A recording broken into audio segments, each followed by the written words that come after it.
बेटी का भी फर्ज होता है। श्वेता अपने पिता की अकेली औलाद थी।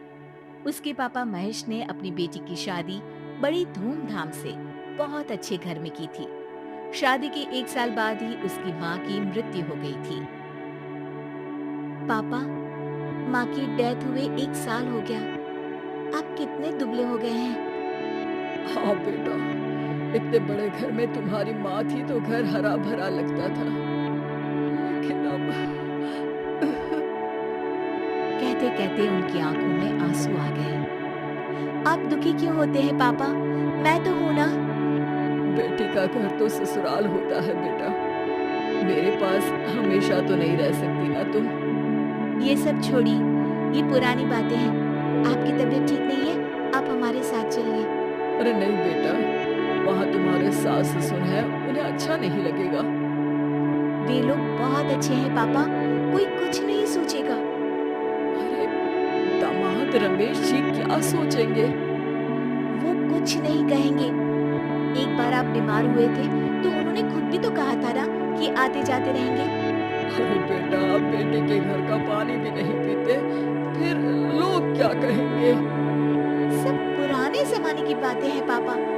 यहाँ आपका कोई देखभाल करने वाला भी तो नहीं है। मजबूर होकर और बेटी की जिद करने पर पिता महेश अपनी बेटी के साथ उसके घर चले जाते हैं। अचानक महेश जी को आया देखकर समधी और समधी चौंक जाते हैं। अच्छा हुआ तुम अपने पापा को ले आई। बहुत अच्छा किया जो ले आई पापा को। यहाँ कुछ दिन रहेंगे तो ठीक हो जाएंगे। कुछ दिनों बाद महेश की तबीयत ठीक होने लगी और वे सुबह शाम टहलने भी जाने लगे। एक दिन वो सुबह टहल कर आने के बाद अपने समधी के साथ चाय पी रहे थे, तब श्वेता के ससुर जी कहते हैं, अब तो आपकी तबीयत पहले से काफी अच्छी लग रही है।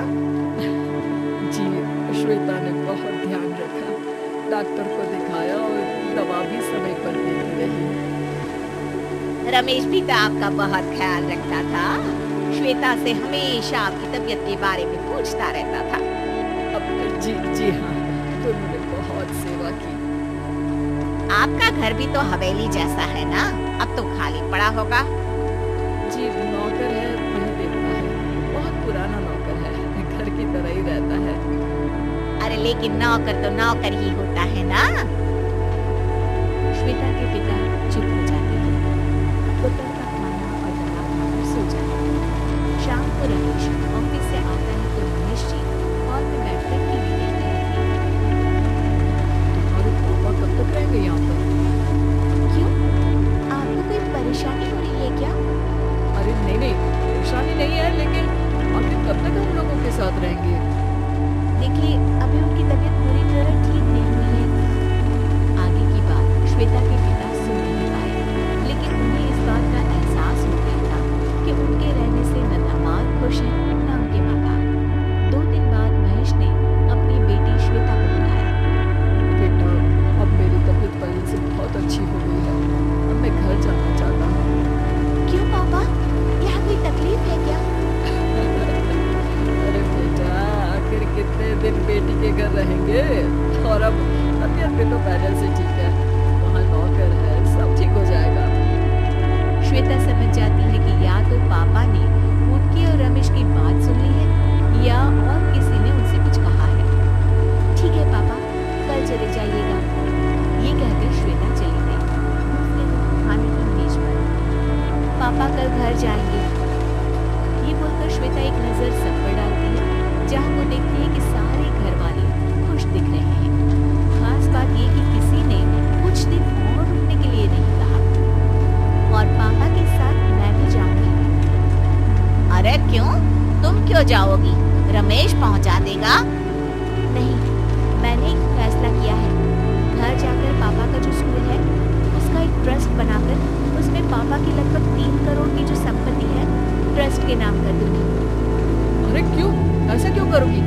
अरे मतलब 3 करोड़ तो बहुत बड़ी अमाउंट होती है श्वेता, पागल हो गई हो क्या?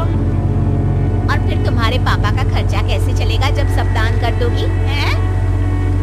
उसकी चिंता आप न करें माँ जी। पापा का पेंशन 60,000 रुपए आता है। पापा के लिए इतना काफी है। तभी पति का तो मानो पारा 7वें आसमान में पहुंच गया। वो गुस्से में आग बबूला हो जाता है। और यहाँ मेरे मम्मी पापा, उनके लिए तुम्हारा कोई फर्ज नहीं है। लेकिन अपने पापा के प्रति भी तो मेरा फर्ज है ना। मेरा तो कोई भाई भी नहीं है, तो मैं पापा के प्रति अपना फर्ज निभाऊंगी। इतना कहकर श्वेता उठी और अपने पापा की अटैची तैयार करने लगी। अरे बहू, ये तो तुम्हें शादी से पहले भी पता था कि तुम इकलौती हो, फिर तो शादी ही नहीं करनी चाहिए थी। क्यों शादी की?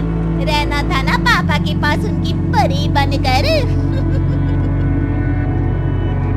आप लोगों ने ये साफ कहा था कि शादी के बाद श्वेता आप लोगों के पास जब चाहे तब जा सकती है, जितना मर्जी रह सकती है। और ऐसा ना हो पाए तो आप लोग यहीं आ जाइएगा, सब साथ रहेंगे। सासू माँ, कहा था ना आपने। श्वेता, ये कैसी बात कर रही हो तुम? और आप, जब आपने मुझे पसंद किया था और अकेले में बात की थी, मैंने तो आपको तभी कहा था कि मैं शादी के खिलाफ हूँ, क्योंकि इकलौती होने के कारण मैं माता पिता के साथ रहना चाहती हूँ, जो शादी के बाद संभव नहीं। लेकिन आपने कहा था जो लड़की अपने माता पिता से इतना प्यार करती है वो कितनी पारिवारिक होगी।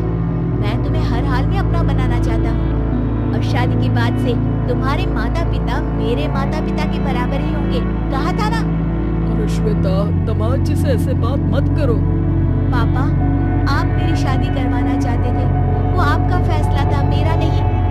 लेकिन मैंने आपकी बात का सम्मान किया, पर अब बात कुछ और है।